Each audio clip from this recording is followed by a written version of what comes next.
कक्षा 8 के विद्यार्थियों, विषय विज्ञान में हम आज से एक नए अध्याय की शुरुआत करेंगे जिसका नाम है बल तथा दाब। कक्षा 7 में आप सीख चुके हैं कि वस्तुएं गति कैसे करती है। क्या आप बता सकते हैं कि हम यह कैसे निश्चित करते हैं कि कोई वस्तु दूसरी वस्तु से अधिक तेजी से गतिशील है? किसी वस्तु द्वारा एकांक समय में चली गई दूरी क्या सूचित करती है? आप यह भी जानते हैं कि ज़मीन पर लुढ़कती हुई गेंद जैसी कोई गतिशील वस्तु धीमी हो जाती है। कभी कभी यह अपनी गति की दिशा भी बदल सकती है। तो चलिए, इस पाठ में हम बात करेंगे बल और दाब के बारे में। बल क्या है आपको पता है ना? जैसे किसी वस्तु को हम धक्का लगाते हैं तो वो आगे की तरफ खिसक जाती है, तो उसका मतलब हमने उस पर बल लगाया। किसी भी वस्तु को गतिशील करने के लिए उस पर बल लगाना पड़ता है। तो यह भी संभव है कि गेंद धीमी हो जाए या अपनी दिशा बदल ले, ठीक है ना। कभी कभी हम गेंद को कहीं एक तरफ फेंकते हैं तो वह अपनी दिशा भी बदल सकती है, या फिर वह धीरे धीरे अपनी जैसे ही उस पर बल कम होता है, बल कम होता है, वह धीमी भी हो सकती है। तो इस पाठ में हम बल के बारे में बात करेंगे। और दाब क्या होता है? तो हम किसी को वस्तु को दबाते हैं तो उसको दाब कहा जाता है। क्या आपने कभी सोचा है कि गतिशील वस्तु धीमी या तेज कैसे हो जाती है? ठीक है ना। कभी कभी आप देखो, कोई आपके पास खिलौना हो तो उसमें हम अगर कोई गेंद को या फिर एक छोटे से बॉल को लुढ़काएंगे तो वह गोल गोल होकर नीचे की ओर चला जाता है अथवा अपनी गति की दिशा कैसे बदल लेती है। आइए अपने प्रतिदिन के कुछ अनुभवों को स्मरण करें। किसी फुटबॉल को गतिशील करने के लिए क्या करते हैं? किसी फुटबॉल को गतिशील करने के लिए हम उस पर एक जोर से किक लगाते हैं, ठीक है ना। किसी गतिशील गेंद को और अधिक तेज़ी से चलाने के लिए आप क्या करते हो? तो उसको हम जोर से फेंकते हैं, ठीक है। एक गोली रक्षक, मतलब वो हम जिसको बोलते हैं ना विकेट कीपर, वो, और नहीं, गोलकीपर। फुटबॉल में गोलकीपर होता है तो उसको गोली कहा जाता है। गेंद को किस प्रकार रोकता है? तो वो बॉल के वो जो गेंद आती है उसकी दिशा में वह लगाता है, ठीक है ना, कूदका लगाता है। तो हॉकी का खिलाड़ी कैसे कूदता है? हॉकी का खिलाड़ी कैसे प्रहार करके किसी गतिशील गेंद की दिशा बदल लेता है? अगर बॉल इधर लुढ़क के जा रही है और उधर दूसरा खिलाड़ी खड़ा हो तो वहाँ पर बॉल को भेजने के लिए हॉकी स्टिक से गेंद को जोर से मारा जाता है। क्षेत्र रक्षक, बल्लेबाज। क्षेत्र रक्षक माने जो फील्डिंग भर रहा होता है, वो क्रिकेटर और बल्लेबाज द्वारा हिट की गई गेंद को कैसे रोकते हैं? तो वो दौड़ते हैं ना। तो इन सभी स्थितियों में गेंद की गति को तेजी या धीमा कर दिया जाता है। क्या किया जाता है? जो हिट मारता है बल्लेबाज, तो वो गेंद को तेजी से मारता है, इसीलिए वो गेंद जल्दी से दूर चली जाती है। लेकिन वह क्षेत्र रक्षक जो होता है वो या तो उसकी गति बदल लेता है या फिर उसके पीछे जाके उसको रोकता है, ठीक है ना। इसकी गति की दिशा को बदल दिया जाता है तो क्या होता है? वह धीमी पड़ सकती है। हम प्रायः कहते हैं कि जब किसी गेंद को धक्का देते हैं, फेंकते हैं, ठोकर मारते हैं या प्रहार करते हैं तो उस पर बल लगाया जाता है, ठीक है। तो गेंद कैसे चलती है? अगर हम किसी गेंद को धक्का मारते हैं, फेंकते हैं, ठोकर मारते हैं, प्रहार करते हैं तो उस पर बल लगाया जाता है। बल क्या है? जिन वस्तुओं पर यह लगाया जाता है उन पर यह क्या प्रभाव डालता है ना। जिन पर बल लगाया जाता है वह गति में आ जाती है चीज़ें, ठीक है ना। इस अध्याय में हम ऐसे ही प्रश्नों के कुछ उत्तर खोजेंगे। सबसे पहले हम देखेंगे बल अपकर्षण या अभिकर्षण, ठीक है। बल अपकर्षण है या अभिकर्षण?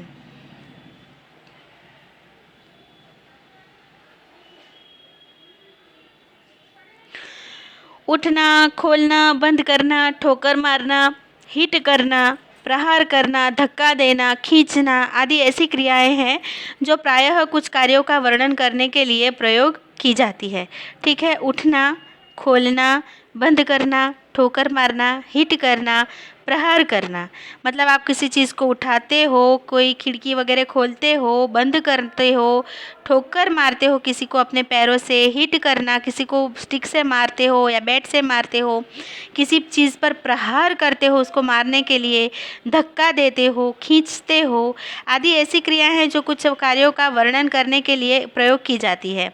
इनमें से प्रत्येक कार्य प्रायः वस्तु की गति में किसी प्रकार का परिवर्तन लाने का प्रयास करता है। इन सारी जो मैंने अभी बताई वो क्रियाएं जब हम करते हैं तो किसी वस्तु, कोई भी वस्तु हो, उसकी गति में किसी प्रकार का परिवर्तन आता है। क्या इन शब्दों की जगह एक या अधिक अन्य शब्दों का प्रयोग कर सकते हैं? आइए ज्ञात करें।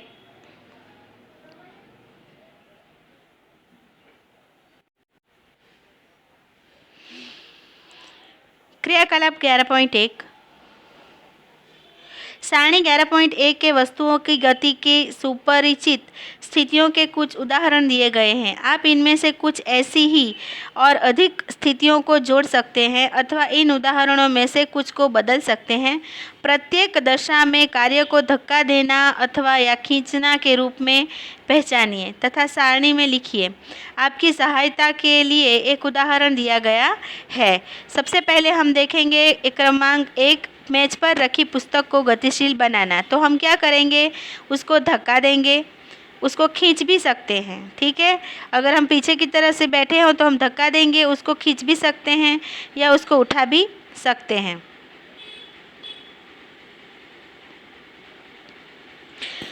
अब दूसरा नंबर है दरवाजे को खोलना या बंद करना। तो हम उसको लिए भी हम उसको धक्का ही देंगे, खींचेंगे। अगर बाहर से हमें दरवाज़ा को खींचना है तो खींचेंगे, लेकिन हम उसको उठाएंगे नहीं। ये वाला था पहला वाला। ठीक है, कुएं से पानी की बाल्टी को खींचना। कुएं से पानी की बाल्टी को जब हम खींचते हैं तो कुएं में से हम बाल्टी को रस्सी द्वारा खींचते हैं। ठीक है ना, उसको धक्का नहीं देते या उठाते नहीं। ठीक है, फिर हम क्या करते हैं, फुटबॉल को खिलाड़ी का पेनल्टी किक लेना। पेनल्टी किक माने अगर कोई गलती हो जाए और उसको पेनल्टी किक लगता है तो हम उसको क्या करते हैं, धक्का देते हैं। कैसे? पैरों से। खींचते भी नहीं हैं और उठाते भी नहीं हैं, क्योंकि आपको पता है कि फुटबॉल में बॉल को हाथ लगाना मना है। एक बल्लेबाज द्वारा क्रिकेट की गेंद पर प्रहार करना। ठीक है, तो यहाँ पर क्या करेंगे, धक्का देंगे। कैसे? तो गेंद को मारेंगे ज़ोर से, है ना, बैट से। लदी हुई बैलगाड़ी को चलाना, तो हम खींचेंगे, बैल को आगे बांधेंगे और बैल गाड़ी को खींचेगा और वो गतिशील होगी। ठीक है, हम उठाते नहीं हैं। किसी मैच की दराज को खोलना, तो किसी मैच की दराज को खोलने के लिए उसको हम खींचेंगे। ठीक है ना, ना धक्का देंगे ना, हाँ उसको बंद करने के लिए हम धक्का देंगे, लेकिन उसको खोलने के लिए हम क्या करेंगे, उसको खींचेंगे। ठीक है, तो आगे हम देखते हैं दूसरी सारणी क्या है। कार्यों को व्यक्त कर सकते हैं अपकर्षण, अभिकर्षण। तो अपकर्षण माने क्या होता है, अपाकर्षण, और अभिकर्षण माने अपनी तरफ। तो यहाँ पर भी सारे कार्यों को क्या है, यहाँ पर अपकर्षण कौन सा वाला है, ये दरवाजे को खोलना या बंद करना। खोलना या बंद करना तो अभिकर्षण भी होगा, क्योंकि खोलते वक्त हम अभिकर्षण करते हैं और बंद करते वक्त हम अपाकर्षण करते हैं। उसी तरह से कुएं से पानी की बाल्टी को खींचना, तो हम अभिकर्षण करेंगे। ठीक है,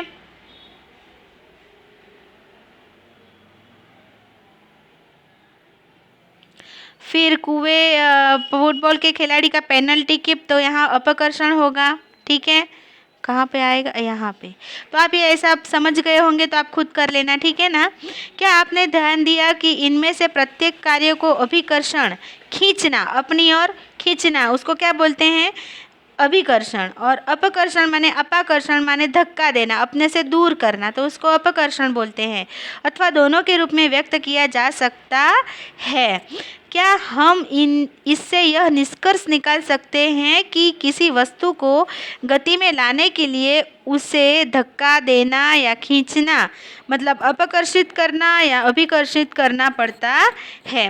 विज्ञान में किसी वस्तु पर लगने वाले धक्के या खिंचाव को बल कहते हैं। तो यहाँ पर हमें व्याख्या मिल गई कि विज्ञान में किसी वस्तु को धक्का देना या खिंचाव करना, उसको बल कहते हैं। अतः हम कह सकते हैं कि वस्तुओं को दी गई गति बल लगाने के कारण ही होती है। वस्तु पर बल कब लगता है, आइए ज्ञात करते हैं। मैंने कक्षा 7 में पढ़ा कि चुंबक एक लोहे के टुकड़े को अपनी ओर आकर्षित करता है। क्या आकर्षण भी एक खिंचाव अभिकर्षण, किसी चुंबक के दो समान ध्रुवों के बीच प्रतिकर्षण कैसे के बारे में आप क्या सोचते हैं? यह खिंचाव है या धक्का? ठीक है, तो जो हम चुंबक के बारे में बात करते हैं, आपको पता है कि उत्तर ध्रुव को नजीक लाया जाता है तो उसमें अपाकर्षण होता है, और अगर हम उत्तर ध्रुव और दक्षिण ध्रुव को नज़दीक लाएंगे NS को, तो क्या होता है? खिंचाव होता है। तो आप यहाँ पर क्या कह सकते हो? यहाँ पर बल लगता है या नहीं, है ना? आगे देखिए, बल अन्योन्य क्रिया के कारण लगती है। बल अन्योन्य क्रिया के कारण लगती है। मान लीजिए कि कोई आदमी स्थिर कार के पीछे खड़ा है, ठीक है, क्या उसकी उपस्थिति के कारण कार गति में आएगी? क्या उसकी उपस्थिति के कारण कार गति में आएगी? ठीक है, आप देखिए, अगर कार के पीछे कोई आदमी ऐसे ही खड़ा है बिना उसे हाथ लगाए, तो क्या कार गति में आएगी? और कार बंद पड़ी हो तो नहीं। मान लीजिए अब आदमी कार को धक्का लगाना प्रारंभ करता है, अर्थात वह इस बल का प्रयोग करता है, ठीक है ना, तो कार गति में आएगी। कार लगाए बल की दिशा में गति करना प्रारंभ कर सकती है। ध्यान दीजिए कि कार को गति देने के लिए आदमी को इसे क्या लगाना पड़ा? धक्का, ठीक है ना। अब यहाँ पर देखो, दो लड़कियाँ क्या कर रही है, कौन किसको धकेल रहा है? तो दोनों ही एक दूसरे को धकेल रही है, ठीक है ना। इन 3 स्थितियों यहाँ पर है जो गति कर रही हैं, लड़कियाँ घूम रही है, वो चक्की वाला, ठीक है, हम भी खेलते थे ना जब छोटे थे, आज भी शायद आप लोग खेल रहे हो। तो यहाँ पर दोनों लड़कियाँ क्या कर रही है? चक्की घूम रही है। तो यहाँ पर दोनों की गति कैसे हुई? वर्तुलाकार हो गई, है ना। तो इन 3 स्थितियाँ दर्शाए हैं जिसमें संभवतः आप परिचित होंगे। क्या आप बात बता सकते हैं कि इन स्थितियों में कौन खींच रहा है और कौन धक्का दे रहा है? चित्र 1 में देखिए, यहाँ आदमी धक्का दे रहा है, यहाँ पर दोनों ही धकेल रही हैं, ठीक है, और यहाँ पर दोनों ही घूम रही हैं।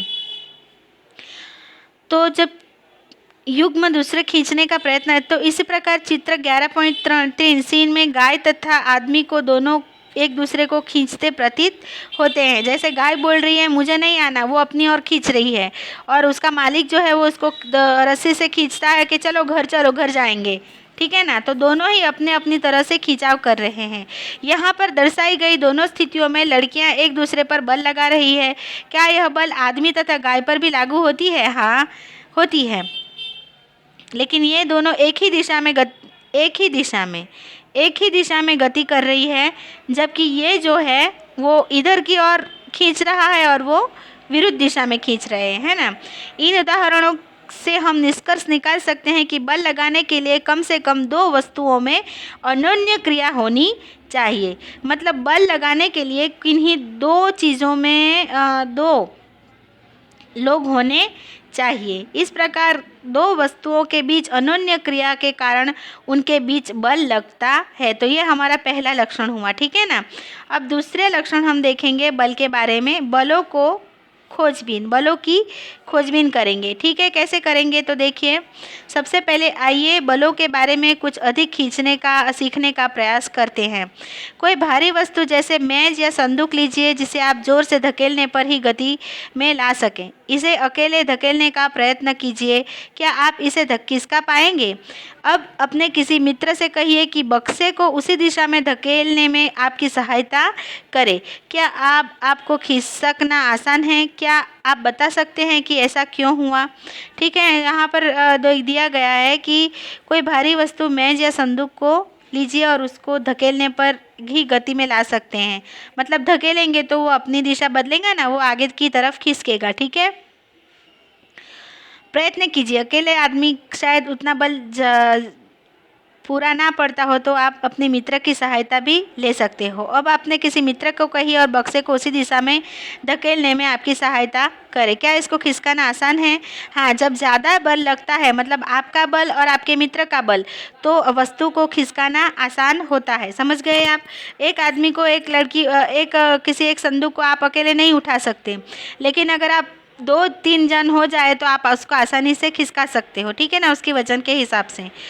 फिर आप बता सकते हैं कि ऐसा क्यों हुआ। अब उसी वस्तु को फिर से धकेलिए जिनके बारे में अपने मित्र से कहिए कि वो विपरीत दिशा में, मतलब वो जब हम लड़कियां जो 2 आगे पीछे खड़ी थी ना, उसी तरह से मित्र उधर से और दोनों विरुद्ध दिशा में खड़े हो जाइए।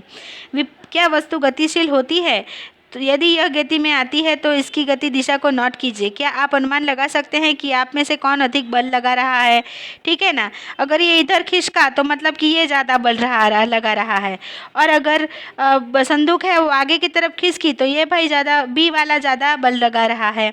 तो जिसमें बल ज़्यादा होगा या जो ज़्यादा बल लगाएगा वस्तु उसी तरफ से खिसकेगी। यह खेल आप हमने देखा था, रस्सी खींच इसको बोलते हैं थे, हम छोटे थे तब खेलते थे, आप भी खेलते होंगे, है ना। तो रस्सा बिल्कुल नहीं खिसकता है। तो यहाँ पर कुछ छूट गया। हाँ, क्या आपने कभी रस्सा कशी का खेल देखा है? इस खेल में दो टोलियाँ एक रस्से को विपरीत दिशा में खींचती है। दोनों टोलियों के सदस्य रस्से को अपनी अपनी दिशा में खींचने का प्रयत्न करेंगे। कभी कभी रस्सा बिल्कुल नहीं खींचता। उसका मतलब क्या होता है कि दोनों तरफ की जो टोलियां हैं वो एक जैसा बल लगा रही है, लेकिन क्या यदि खींच में दर्शाई गई स्थितियों को समान नहीं है, जो टोली अधिक जोर से खींचता है अर्थात अधिक बल लगाती है, अंततः में वही खेल में विजयी होता है। ठीक है, लेकिन जो टोली, यह टोली या यह टोली, जो टोली अधिक बल लगाता है वही इस खेल में विजयी होता है। ये उदाहरण बल के बारे में क्या सुझाव देते हैं? तो यह उदाहरण जो है वो बल के बारे में यह सुझाव देते हैं कि किसी वस्तु पर एक ही दिशा में लगाए गए बल जुड़ जाते हैं। ठीक है, किसी वस्तु पर एक ही दिशा में लगाए गए बल जुड़ जाते हैं। अब स्मरण कीजिए कि क्रियाकलाप मतलब एक ही दिशा में, यहाँ पर देखो, यहाँ पर दोनों लड़के एक ही दिशा में धक्का दे रहे हैं, तो मतलब उनका बल क्या हुआ, उनके दोनों का बल जुड़ गया। ठीक है, लेकिन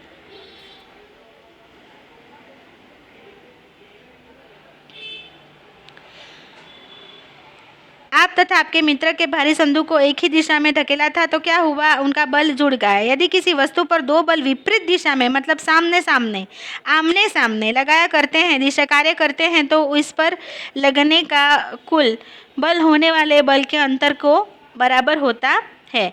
क्रियाकलाप 11.2 में जब आप दोनों भारी संदूक को विपरीत दिशा में धकेल रहे थे तो आपने क्या देखा था, तो दोनों ही अपनी अपनी तरफ से मतलब जो ज़्यादा बल लगाता है संदूक उसी दिशा में खिसकती है। स्मरण कीजिए कि रस्सा कसी खेल में जब दोनों टोलियां रस्से पर बराबर बल लगा कर खींचती है तो रस्सा किसी भी दिशा में नहीं जाता।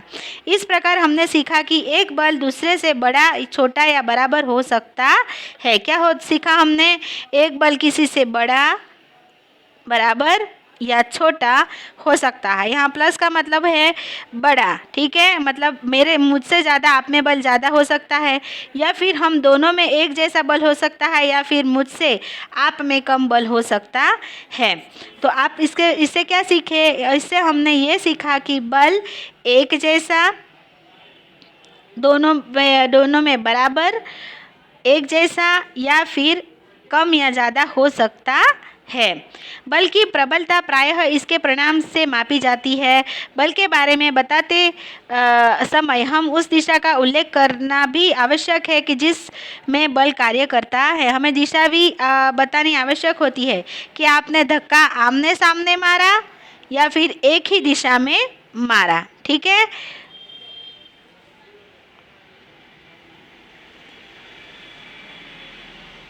जिसमें बल कार्य करता है। यह भी याद रखें कि यदि लगाए गए बल की दिशा या परिणाम में परिवर्तन हो जाए तो इसका प्रभाव भी बदल जाता है। क्या इसका अर्थ यह है कि यदि किसी वस्तु पर विपरीत दिशाओं में लगने वाले बराबर हैं तो उस पर लगने वाला नेट बल शून्य होता है?